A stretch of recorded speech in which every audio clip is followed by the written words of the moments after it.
Pronto. Senhores, boa noite. Depois de uma longa semana de descanso, né? Faculdade generosa, deu uma semana de folga para vocês, né? Acredito que vocês descansaram bastante, aproveitaram bastante aí esse feriado, entre aspas, que não foi feriado, né? Estamos aí de volta com as nossas aulas, porque feriado acaba, a vida volta a girar como tais. Então, sejam muito bem-vindos a mais uma semana de aulas. Essa semana começaremos o segundo capítulo da nossa apostila, certo? Nossa terceira aula, o segundo capítulo.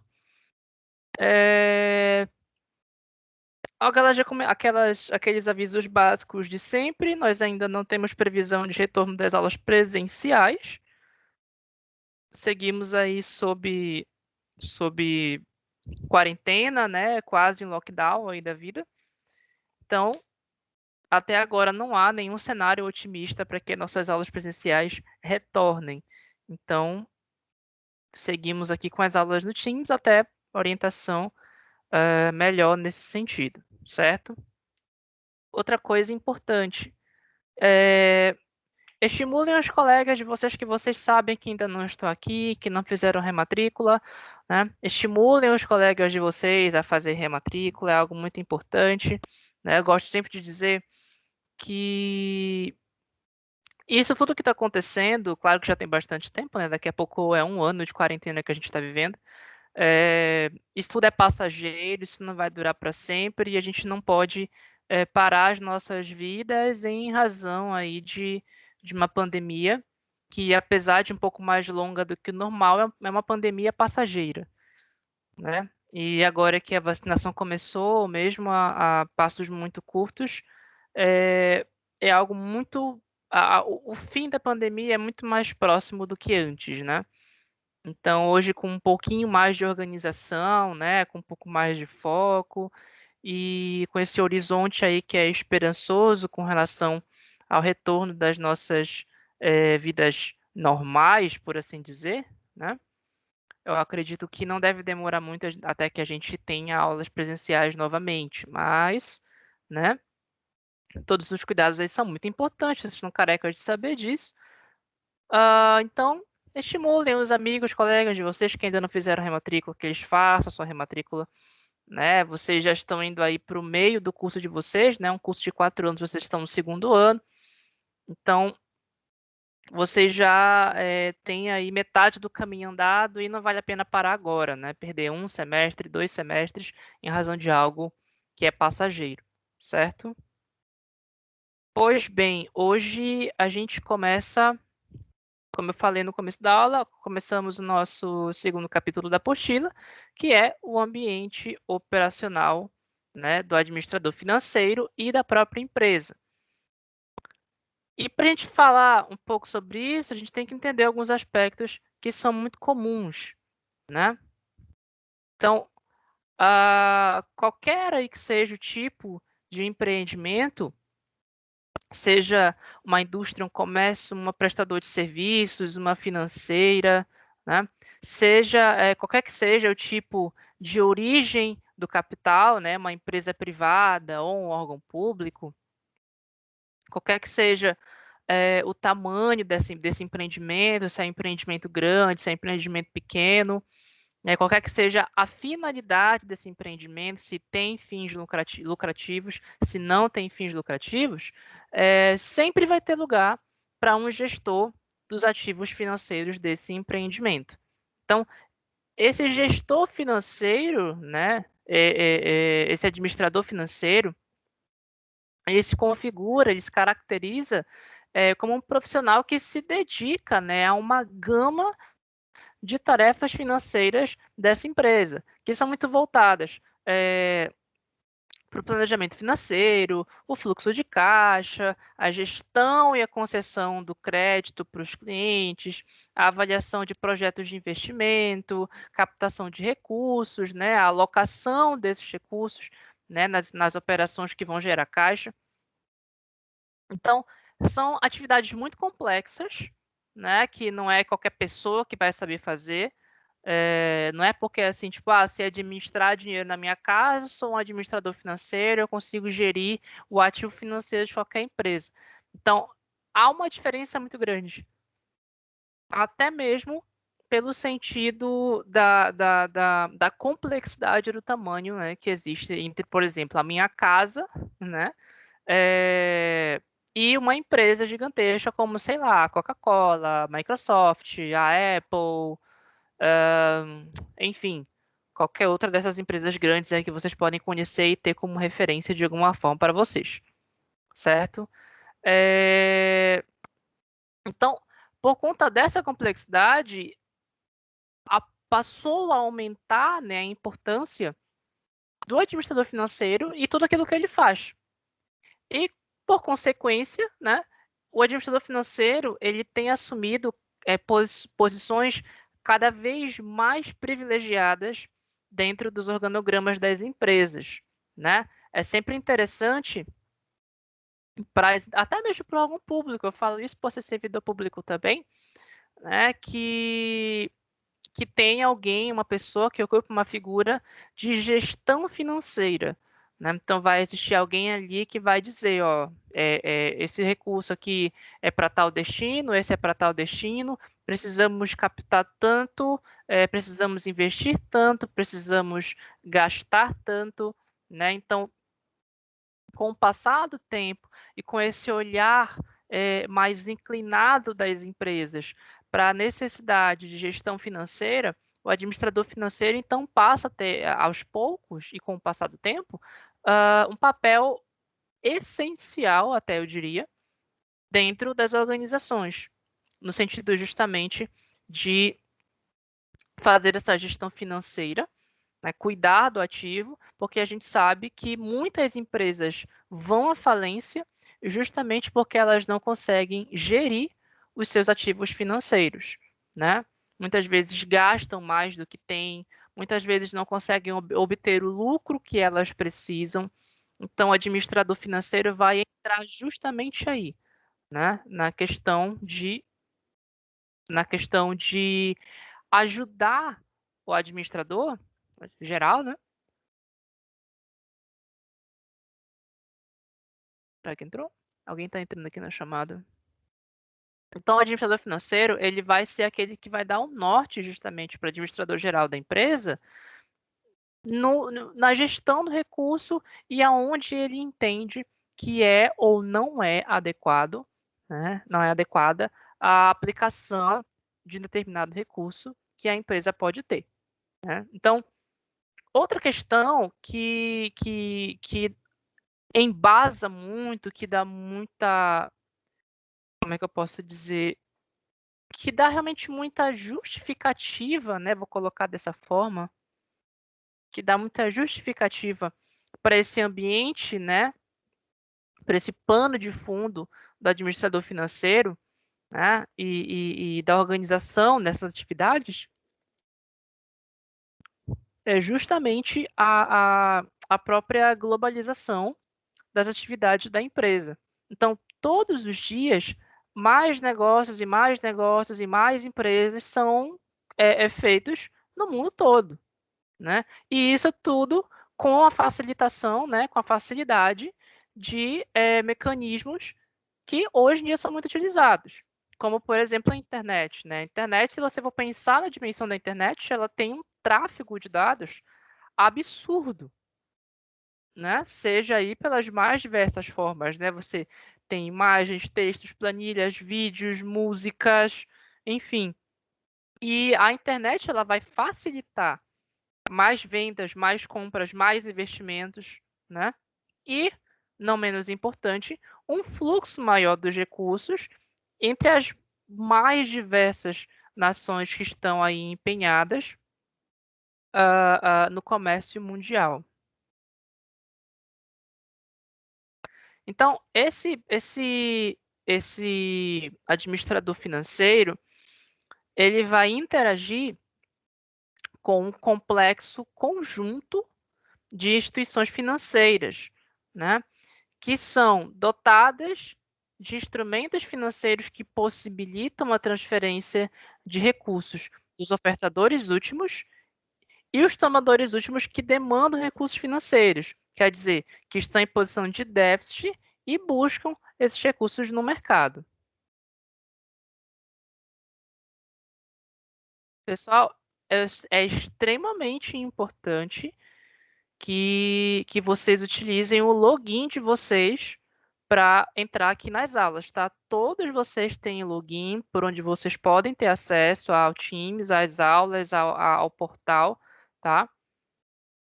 Não vislumbro aqui a necessidade de vocês utilizarem logins externos para assistir a aula, apesar disso não ser proibido. Se você está com dificuldade para assistir às aulas usando o seu login da faculdade, por favor, entre em contato com a secretaria, peça suporte, mas eu peço que vocês deem preferência para o login da faculdade. Por quê? Porque eu tenho que parar a explicação, voltar para o aplicativo, porque tem alguém tentando entrar com o login externo. Eu tenho que autorizar a pessoa a entrar.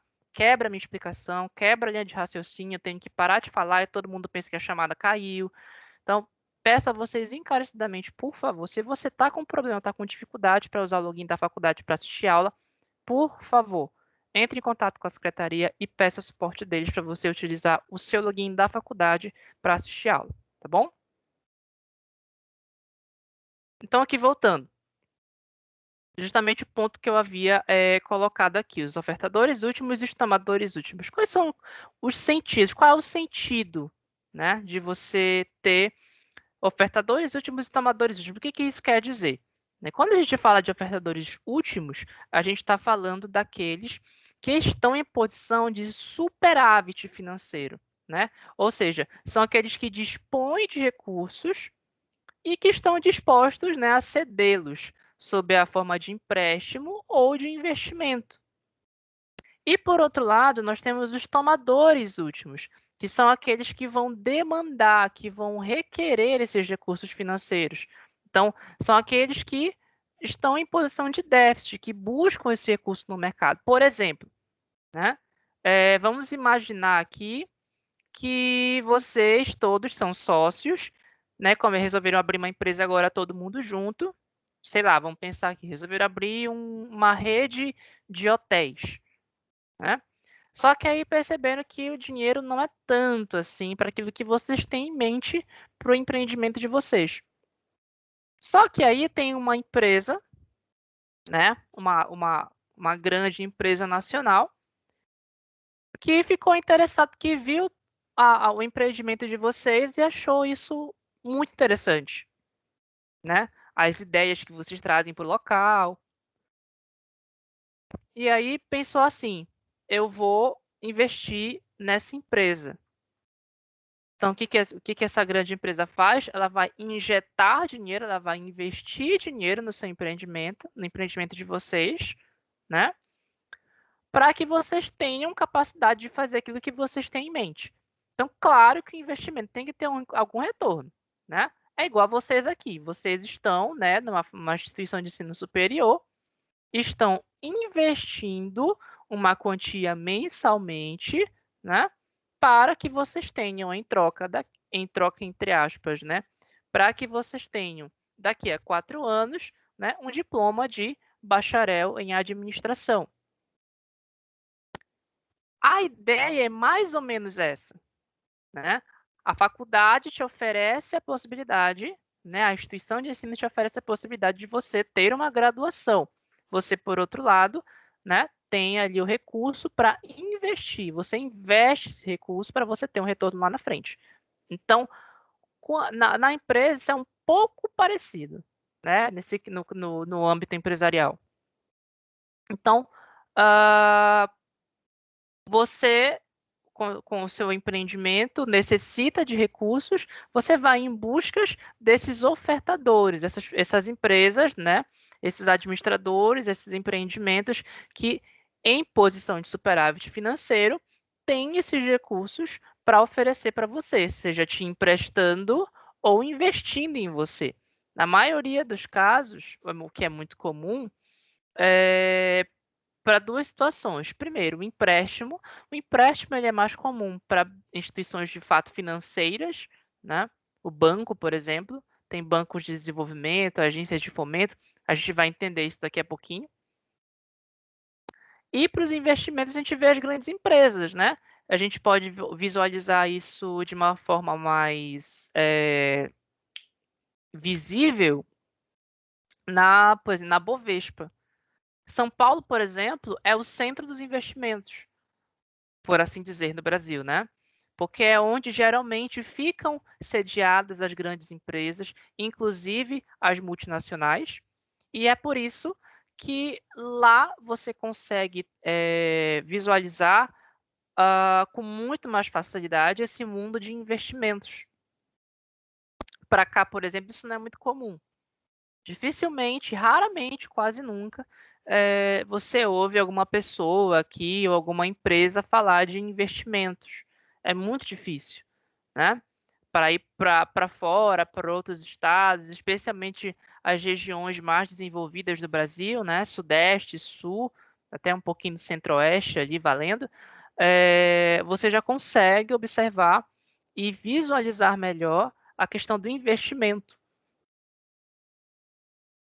que não é algo comum aqui, mas é um recurso ao qual você pode recorrer quando você se dá conta de que o seu empreendimento ele não tem a potência financeira necessária para desenvolver o produto, o bem, o serviço que você precisa, né? Que você quer oferecer para o seu cliente.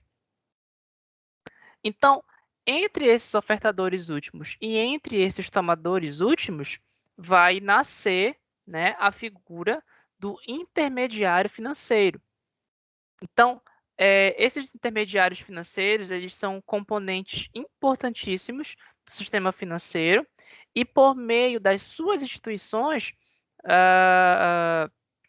vão ter como função a captação desses recursos, a distribuição e a circulação de valores e de títulos imobiliários e a regulação de todo esse processo. Então, dentro do mercado financeiro, a gente vai ter 4 grandes grupos de operações. Então, a gente tem aqui, primeiro, o mercado cambial, né, conforme está aqui na projeção de vocês. Primeiro, a gente tem o mercado cambial. Esse mercado cambial, ele compreende as operações à vista e as operações em curto prazo, transformando a moeda estrangeira em moeda nacional e vice-versa. A gente vai ter o mercado monetário, que vai compreender as operações à vista, de curto e de curtíssimo prazo, que é para o controle da liquidez bancária. A gente vai ter o mercado de crédito, e por meio desse mercado de crédito vão se processar as operações de prazo curto, médio e aleatório, né? Com financiamento de capital de giro, capital fixo, habitação rural e o consumo de bens e serviços. E o mercado de valores mobiliários, né? Com operações de prazos curto, médio, longo e indeterminado, né? Igualmente, para financiamentos de capital de giro, capital fixo, underwriting ou a subscrição de ações, ações e debêntures, tá? Professor, um monte de nome estranho. Sim, um monte de nome estranho. Underwriting é o termo até em inglês, é meio tenso. Mas na apostila de vocês, vai dar para encontrar um pouquinho melhor do que são esses conceitos e abusem também da internet, do Google, né? Não do Google de forma geral, mas de outras fontes de conhecimento para vocês buscarem pelo menos o básico desses conceitos, tá?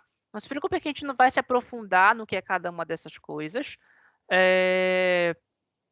Não é a tônica aqui, a gente vai falar sobre isso, mas em algum momento vocês já devem ter visto ou ainda vão ver essas questões, capital de giro, capital fixo, underwriting, subscrição de ações, debêntures.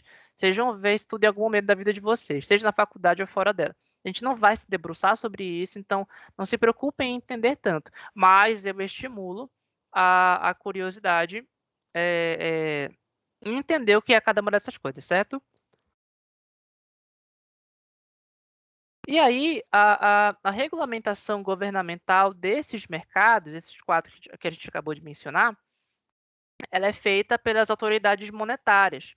Essas autoridades monetárias, elas são órgãos normativos que vão regular, controlar e exercer a fiscalização do sistema financeiro nacional e das instituições de intermediação, né? De que forma? Esses órgãos, eles vão disciplinar todas as modalidades de operação de crédito, né? Assim como também a distribuição de valores mobiliários.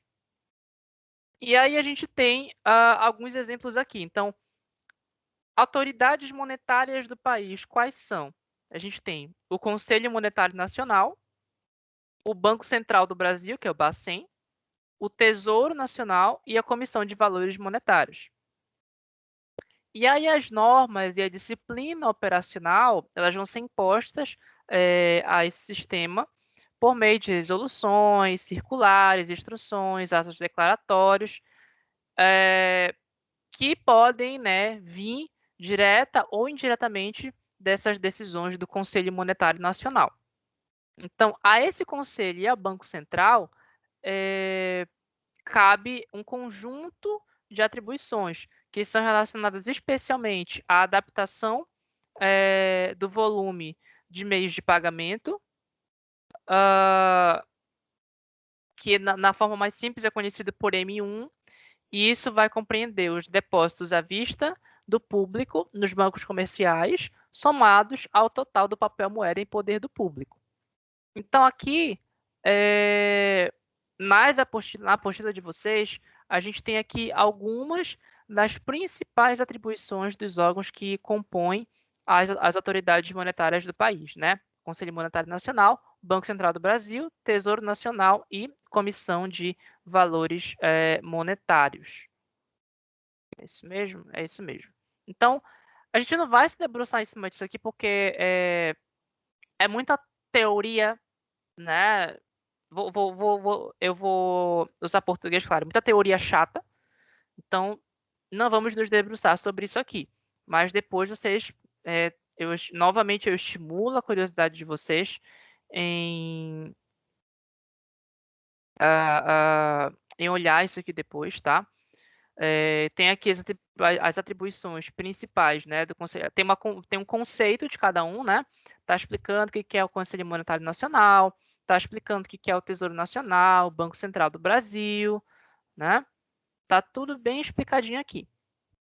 E aí, lá em 96, nasceu o Comitê de Política Monetária, o Copom, né? E esse Copom, ele tem a finalidade de definir as diretrizes da política monetária e definir a taxa de juros básica da economia, né? E o seu viés, ou seja, né, a tendência de alta, de baixa ou sua manutenção por um período próximo, né? Então, esse comitê ele é composto pelos membros da diretoria colegiada do Banco Central, ia falar Banco do Brasil aqui, a diretoria colegiada do Banco Central, ou seja, o presidente, diretor de política monetária, diretor de política econômica, diretor de estudos especiais, de assuntos internacionais, de normas e organização do sistema financeiro, de fiscalização, liquidação e desestatização e administração, ou seja, é um monte de diretor.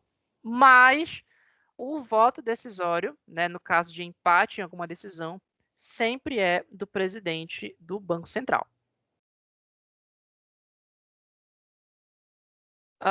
E aí temos aqui a questão da taxa Selic, né? Certamente, em algum momento das vidas de vocês já ouviram falar da taxa Selic, né? A taxa Selic, ela é um instrumento primário, ela é assim, o básico da política monetária, né? Ela é a taxa de juros média que vai incidir sobre os financiamentos diários com prazo de um dia útil, que é conhecido como overnight, né? Lastreados por títulos públicos registrados no Sistema Especial de Liquidação e Custódia, que é a Selic.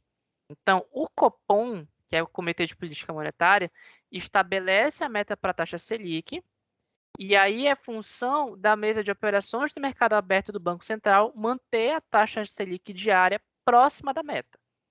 Ou seja, Copom estabelece a meta para a taxa, né, que ele vai estabelecer a taxa em si, certo? A taxa ela não é algo estabelecido por um órgão específico.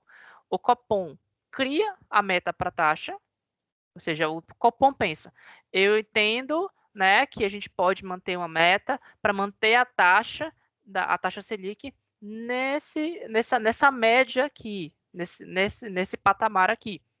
E aí o Banco Central, né, por meio da mesa de operações de mercado aberto, vai trabalhar para tentar manter a taxa Selic do dia sempre sempre próxima, né, dessa meta que é estabelecida pelo Copom.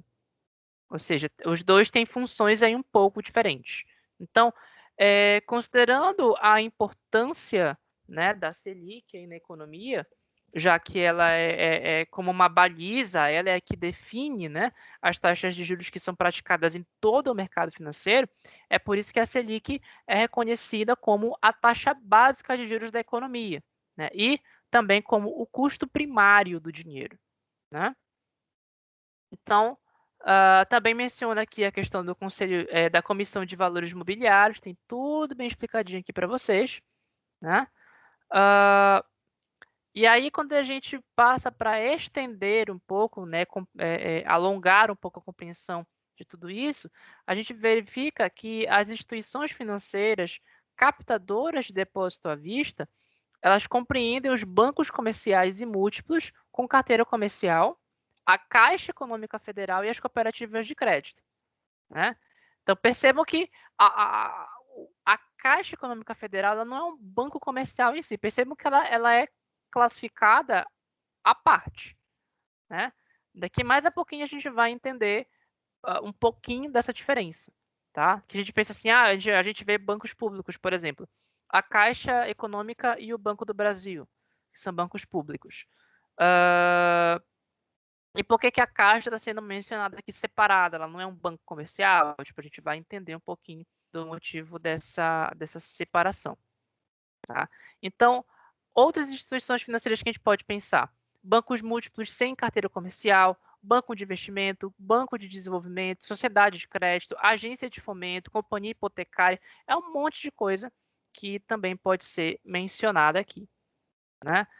Intermediários financeiros, sociedades corretoras de valores, arrendamento mercantil, corretora de câmbio, administrador de consórcio. Consórcio é uma coisa muito comum, né? Por exemplo, não tem aquele famoso consórcio nacional da Honda para você pagar de todo mês e mensalmente você ter a possibilidade de ser contemplado. E se você é sorteado naquele mês, você não paga mais nada e ganha aquela moto. E até para carro existe isso, né? Consórcio para moto, consórcio para carro, né? Para carro nem tanto, mas para moto é muito comum, né? Você passa um tempo X ali pagando aquele consórcio. Não sei se teve um tempo aqui no estado, acho que alguma coisa compreendida ali entre 2010 e 2013, 2014, que explodiram os consórcios de moto aqui no estado, né? Era muito comum você enxergar o consórcio de moto, você via muitas é, é, é, você via muitas empresas que nasciam do nada, né, na cidade e tinham ali a função de oferecer consórcio para você. Vamos comprar o consórcio, é super facilitado. Aí você paga a mensalidade do mês e todo mês você pode dar um lance ali, né, para arrematar aquilo que você quer e você leva para casa e não paga mais o resto, né?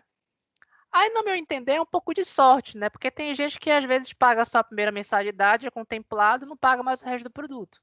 Assim como tem gente que é a maioria dos casos, né? Assim como tem gente que paga ali 3, 4, 5 anos, não é contemplado, aí recebe uma carta de crédito para poder comprar aquilo que a pessoa tanto queria. Ou seja, a pessoa assim ficou dependendo de sorte 3, 4, 5 anos, né? Para comprar, para ter alguma coisa. e no fim das contas ela não consegue ter o que ela queria, ela vai ter que ter o trabalho de comprar, né? Então, assim, são situações e situações. Mas eu, particularmente, uma opinião minha, né? Eu, particularmente, não vislumbro muito interessante a questão do consórcio, né? E aí, entendendo, é, é, ou melhor, ampliando, né, o nosso reconhecimento desse ambiente de empresas que tomam e que aplicam recursos financeiros, a gente tem aqui alguns conceitos, né, que também são muito grandes, são muito extensos aqui na apostila de vocês, que são conceitos trazidos direto do site do Banco Central a respeito dos agentes operadores do Sistema Financeiro Nacional. Agora eu vou ter uma conversinha com vocês.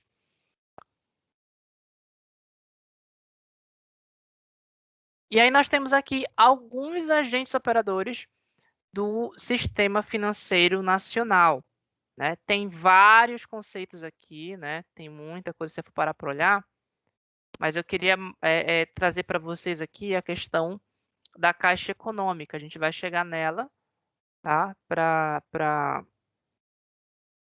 Porque são muitos conceitos e eu não vou estender a aula aqui para uma coisa que não tem, a meu ver, não tem sentido.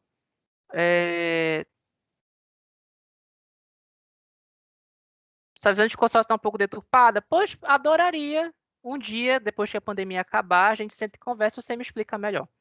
Né? Não há nada nesse mundo que eu não possa aprender. Pois vamos lá. A princípio, porque assim, eu coloquei alguns, porque a apostila de vocês tem muitos agentes operadores do Sistema Financeiro Nacional. Eu não coloquei todos aqui, porque até se eu não colocasse conceito aqui, eles não caberiam numa página. E eu, sinceramente, acho que não é producente do ponto de vista pedagógico eu encher uma página aqui de slide de tópicos que eu não vou conseguir abordar e nem pretendo abordar, porque, de novo, não acho pedagógico. Mas algumas coisas aqui a gente vai pincelar só para não perder tanto conceito. Então, o primeiro ponto que a gente traz aqui são os bancos múltiplos. Então, esses bancos múltiplos, eles são instituições financeiras privadas ou públicas que realizam operações ativas, passivas e acessórias, né, das diversas instituições financeiras. E aí os bancos múltiplos fazem isso por meio de algumas carteiras, né? A carteira comercial, a carteira de investimento ou de desenvolvimento, de crédito imobiliário, de arrendamento mercantil, né? De financiamento, de investimento. Então, o banco múltiplo ele tem que ser constituído com pelo menos duas carteiras, né? Sendo uma delas obrigatoriamente de comercial, uma carteira comercial ou uma carteira de investimento, e tem que ser organizado sob a forma de sociedade anônima. Né? As instituições com carteira comercial podem captar depósitos à vista, e na denominação delas tem que sempre constar a expressão banco. Né? Por exemplo, se vocês porventura algum dia tiverem acesso ao CNPJ, por exemplo, do Bradesco, né, e consultarem o CNPJ do Bradesco na Receita Federal, vocês vão perceber que na razão social, né, aparece Banco Bradesco, né, Banco Bradesco SA, justamente porque ele é um banco múltiplo e tem que ser constituído sob a forma de sociedade anônima. Ele tem outros bancos também que são instituídos dessa forma, né? Nome do banco, né? Banco, aí o nome do banco, SA. Outras instituições financeiras também são constituídas assim. Temos os bancos comerciais. Esses bancos comerciais, eles são também instituições financeiras privadas ou públicas, que têm como objetivo principal, né, proporcionar suprimento de recursos necessários, né, para financiar o comércio, a indústria, as empresas prestadoras de serviços, pessoas físicas, né, em curto e médio prazo. Então, a captação de depósitos à vista é uma atividade típica do banco comercial, né, que também pode captar depósitos a prazo. Também tem que ser constituído sob a forma de sociedade anônima e também tem que constar na expressão dele, tem que constar na denominação social a expressão banco, né? A Caixa Econômica Federal, né, que está totalmente à parte aqui de bancos múltiplos e bancos comerciais. Vamos entender por quê, né? A Caixa Econômica, ela foi criada em 1861, ou seja, essa bonitinha aí tem quase 200 anos, né? Quase 200 anos.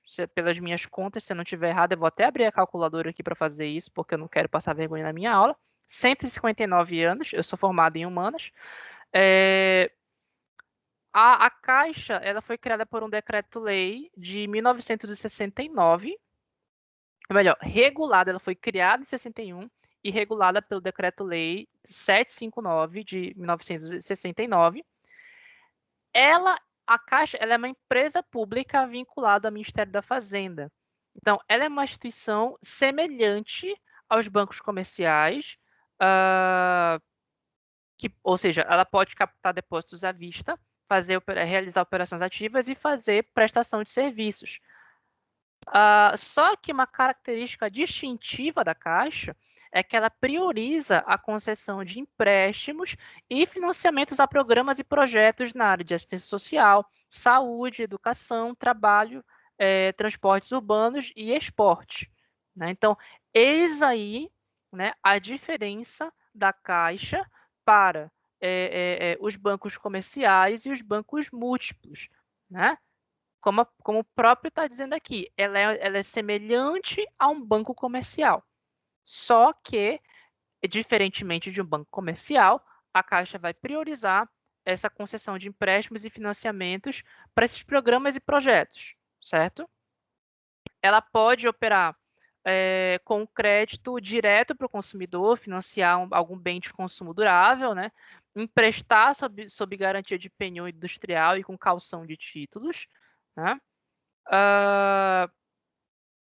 Ela tem o monopólio do empréstimo sob o penhor de bens pessoais e sob consignação, e também tem o monopólio de venda de bilhetes de loteria federal, né? E, além disso, ela centraliza o recolhimento e a aplicação de todos os recursos que vêm do Fundo de Garantia do Tempo de Serviço, que é o FGTS, que todo mundo aqui já ouviu falar, né? Para você que trabalha numa empresa, para você que é administrador, que tem a sua empresa, que tem empregado, você sabe muito bem do que é o FGTS, para que ele serve do que eu estou falando, né? Então, empresa que não é regular com a FGTS, ela tem um probleminha tão grande que ela não faz nem ideia, né? Além disso, a Caixa também integra o Sistema Brasileiro de Poupança e Empréstimo e o Sistema Financeiro de Habitação. Podem perceber que os carros-chefes, ou melhor, o carro-chefe da Caixa, né, é o empréstimo e o financiamento. Então, geralmente, você vai na Caixa Econômica para pedir um empréstimo, né, para alguma coisa, geralmente quem é servidor público faz isso, ou para você financiar uma casa, financiar um carro, financiar alguma coisa, né? Especialmente casa, né? Geralmente o pessoal quando quer comprar um terreno, comprar um lote, construir uma casa, pede financiamento direto da Caixa. E às vezes utiliza até o seu próprio saldo do FGTS para financiar ali a casa. Eu não sei se é o caso de algum de vocês. Se for, pode comentar aí no chat, né, sobre a experiência. Não sei se algum de vocês já teve isso, já precisou da Caixa para algum empréstimo, para algum financiamento, ou também utiliza a Caixa como poupança, né? Tem aquela conta poupança lá na Caixa, aí você, de tempos em tempos, vai lá, deposita um valorzinho, deixa lá rendendo, né? Sei lá, para comprar alguma coisa ali na frente, para pagar algo, não sei, né? Oi, Everaldo, pode falar. Então, geralmente, você olha para a Caixa e você pensa logo nisso. Você não vê a Caixa como um banco, assim como os outros, onde você tem uma conta corrente, um cartão de crédito, apesar de que a Caixa também oferece isso, mas você vê na Caixa com mais força a poupança, o empréstimo e o financiamento, que especialmente é dedicado para a habitação, né? A Caixa também faz consórcio imobiliário com lance embutido. Exatamente. Então, é justamente por isso que a Caixa ela faz parte do sistema financeiro de habitação. Tudo que é relacionado à habitação, moradia, né, que foi ligado a imobiliário, imóvel, a Caixa também tem um dedinho. Às vezes 2, 3, as duas mãos, as mãos e os pés. Então, tudo a Caixa está envolvida, desculpa, exatamente porque ela integra o sistema financeiro que diz respeito à habitação, certo? Temos aqui cooperativas de crédito, né? Essas cooperativas de crédito, elas têm que, claro, com devida observância à legislação e às normas do sistema financeiro, ela também observa a Lei 5.764, que define a Política Nacional de Cooperativismo e vai instituir o regime jurídico das sociedades cooperativas. Então, as cooperativas de crédito elas podem atuar tanto no setor rural quanto no setor urbano. Elas podem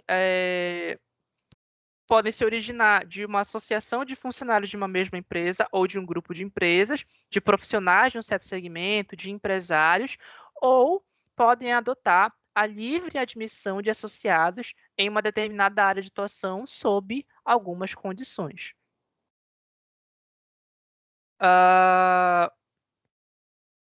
E as cooperativas de crédito têm que adotar obrigatoriamente a denominação cooperativa, elas não podem usar a palavra banco, né?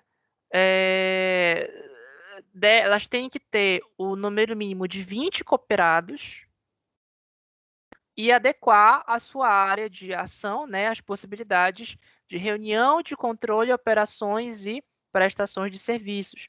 Essas cooperativas elas estão autorizadas a realizar operações de captação por meio dos depósitos à vista e a prazo somente de associados de empréstimos, repasses e refinanciamentos de outras entidades e de doações. Elas também podem conceder crédito somente aos associados por meio de desconto de títulos, empréstimos, financiamentos e fazer aplicação de recursos no mercado financeiro. Agências de fomento. Inclusive, a Amapá tem uma agência de fomento pública, né? Que é a AFAP, né? A Agência de Fomento do Amapá. O Estado também tem, né? A agência de fomento, ela tem como objeto social a concessão de financiamento de capital fixo e capital de giro, que é associado a projetos das unidades da federação, ou seja, nos estados onde ela tem a sede. Ou seja, a agência de fomento da Amapá só pode, né, conceder financiamentos para projetos que estejam aqui dentro do Amapá. Elas têm que ser constituídas sob a forma de sociedade anônima de capital fechado e estar sob o controle da unidade da federação, ou seja, do Estado, sendo que cada unidade só pode constituir uma agência.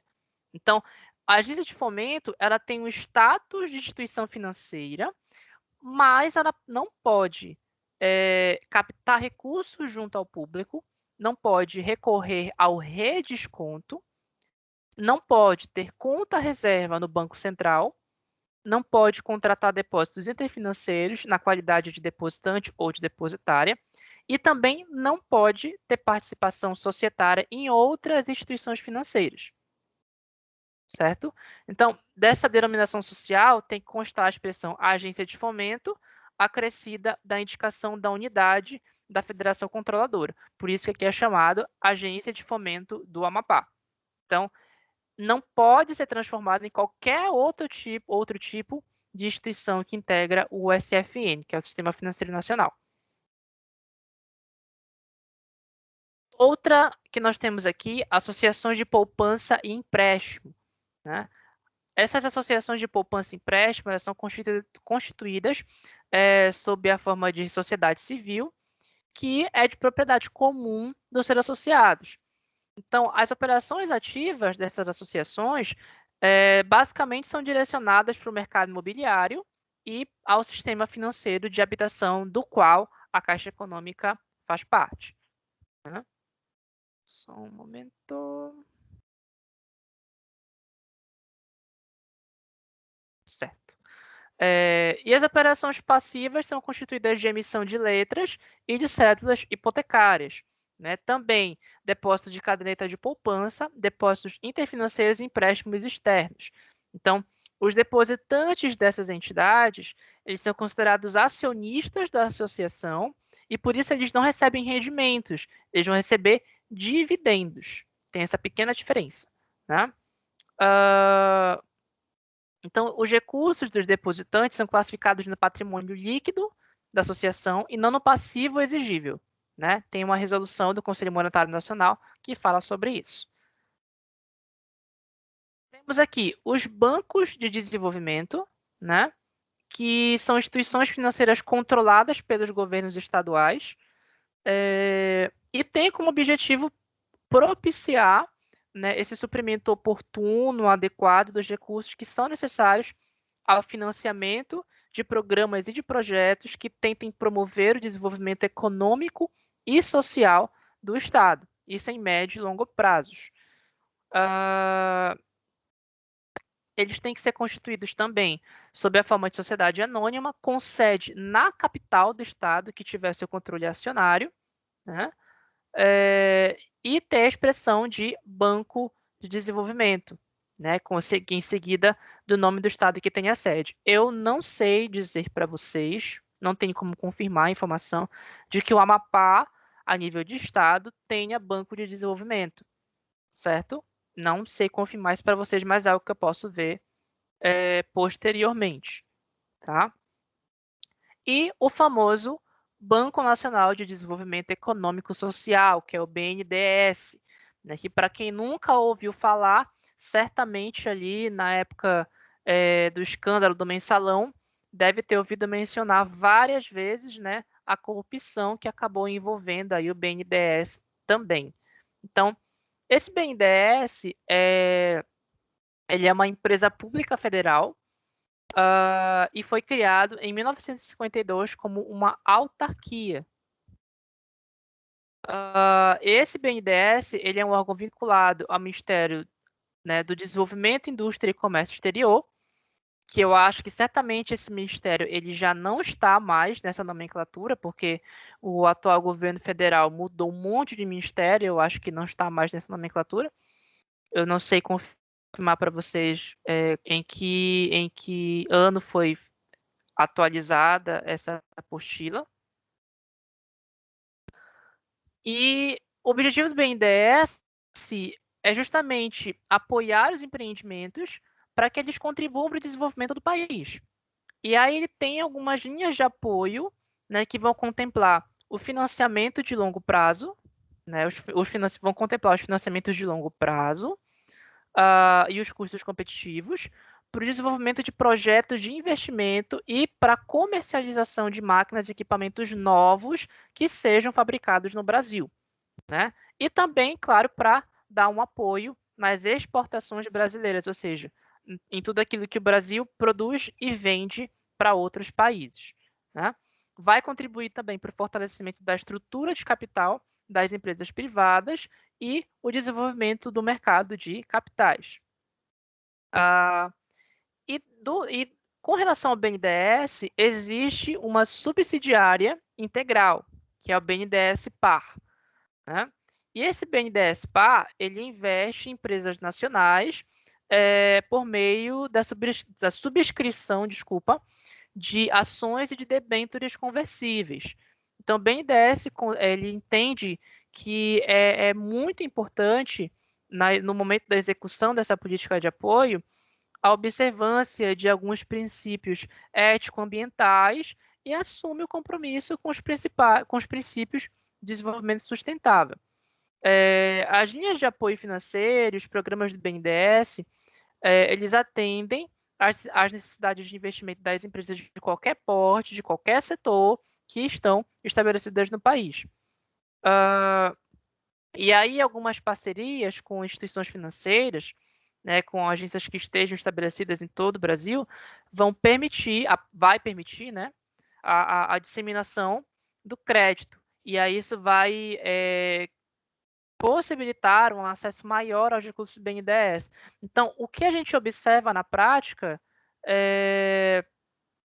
é que muitas empresas, né, tentam recorrer, especialmente empresas grandes, né? A gente percebe muitas empresas que, não, ou melhor, não necessariamente grandes, mas às vezes até de pequeno, médio porte, né, recorrem ao BNDES, né, como uma forma de financiar aquilo que elas fazem, né?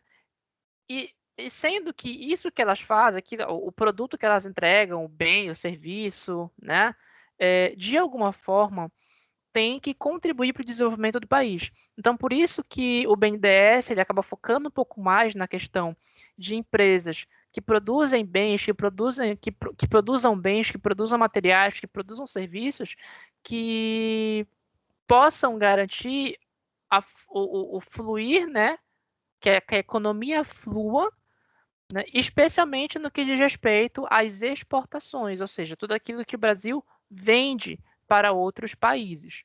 Então, qualquer projeto, qualquer tipo de atividade empresarial, né, que contribua para o desenvolvimento do país, especialmente no que diz respeito à questão financeira, as empresas sempre gostam de recorrer ao apoio do BNDES. O BNDES sempre vai conceder algum tipo de linha de crédito, certo?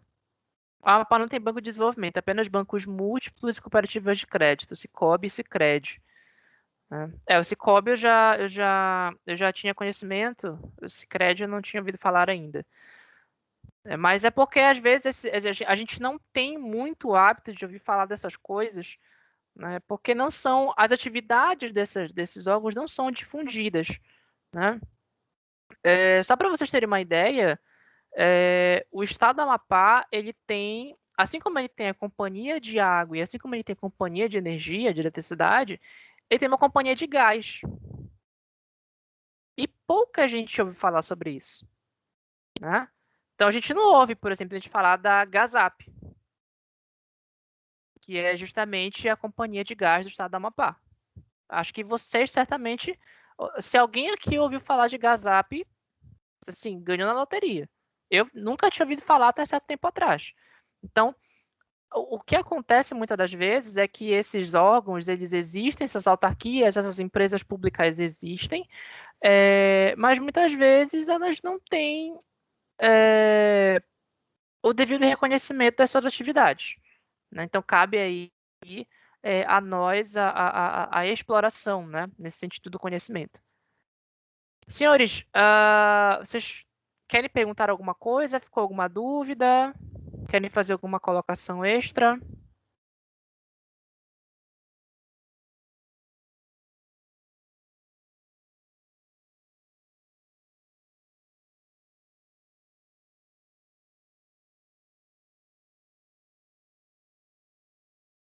Pronto, vou entender. Já que ninguém sinalizou que até agora que ninguém levantou a mão, vou entender que não, né? Eu só queria, gente, antes de finalizar aqui, eu queria reforçar aqui com vocês sobre a questão das chamadas aqui pensando outra coisa, na chamada aqui no Teams, né? O que eu percebo? Muita gente aqui, tipo, não, por alguma razão, utiliza um login externo para estar assistindo a aula. Eu percebi que eu já havia comentado isso na aula, mas algumas pessoas entraram depois, né? O que acontece? Quando você entra na aula usando o login externo, eu tenho que autorizar que você entre na aula. E aí fica aqui um negócio apitando aqui no meu ouvido até eu autorizar você entrar. E aí o que acontece? Eu já estou no meio da minha aula, aí eu tenho que parar a explicação, eu tenho que assim cortar a minha linha de raciocínio, que assim, para um professor já é difícil. Eu que sou distraído, qualquer coisa que me distraia, eu perco a linha de raciocínio. É muito chato isso. Ainda mais aqui que eu tenho que manter um ritmo de falar o tempo todo, porque senão quebra todo o clima da aula, vocês vão achar que a internet caiu, porque o professor ficou calado, a chamada caiu, enfim, né? Que é um ritmo totalmente diferente de uma sala de aula, né, convencional, que vocês podem me ver e vão saber o que eu estou fazendo. Então, eu vou pedir a vocês encarecidamente, vou pedir isso mais uma vez, se você não está conseguindo usar o login da faculdade, você tem todos vocês que estão aqui nessa chamada, todos vocês que são matriculados regularmente, vocês têm uma matrícula e com essa matrícula vocês têm uma senha que gera para vocês o acesso ao Teams, ao portal acadêmico, né? A tudo isso que vocês sabem que vocês têm, tá? Então, se você, porventura, não consegue usar esse login, está com dificuldade, tem alguma dúvida, por favor, entre em contato com a secretaria acadêmica, vocês já sabem como acessar a secretaria, né? Os telefones deles, vocês sabem quais são, com certeza sabem, né? E peçam ajuda para que vocês usem o login de vocês, certo? Da faculdade, para vocês assistirem às aulas e não utilizar logins externos, a conta de vocês pessoal, não é para isso, certo? Porque senão a faculdade não se daria ao trabalho de pagar licenças aos milhões aqui para poder conceder para vocês, certo? Então, se a faculdade, se a instituição se preocupou em criar um login para cada um de vocês, isso tem um custo, por favor, usem o login de vocês, tá? Porque se você pega só, não sei, o link da reunião, ou você pede para entrar pelo seu login pessoal, vai ficar aqui piscando no meio da minha tela que você está pedindo para entrar na reunião. Aí, enquanto eu não consigo autorizar você a entrar na reunião, fica piscando a minha tela, fica buzinando aqui meu ouvido, aí atrapalha a minha explicação, eu perco toda a linha de raciocínio. É muito chato parar a minha aula 2, 3, 4 vezes, porque tem gente pedindo para entrar. A ideia não é você pedir para entrar, é você entrar na reunião. Se você está usando o login da faculdade, você não precisa pedir para entrar, você entra, né? Então, o sistema tem esse bloqueio. Se é um login externo, ele vai pedir que o organizador, que no caso sou eu, autorize que a pessoa entre.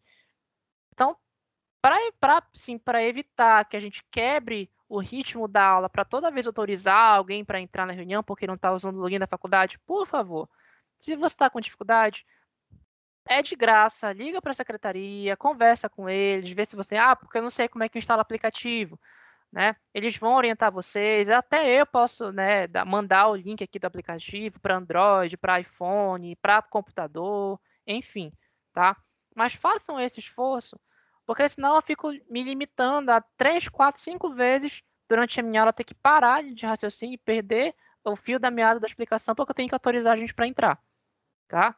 Isso não vai custar nada para vocês, tá? Custa muito para mim eu ter que estar toda hora parando da aula para deixar um ou outro entrar aqui.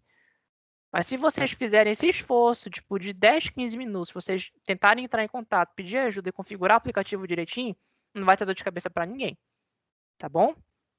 Então, por hoje, a gente encerra por aqui. Obrigado pelo tempo, obrigado pela paciência, obrigado pelas contribuições, né, de quem colaborou aqui com a aula. E qualquer coisa, né, estamos aqui à disposição do Teams para ajudar vocês. E qualquer coisa também eu repasso ao representante de turma. Então, uma boa noite a todos e até a quinta-feira na nossa próxima aula.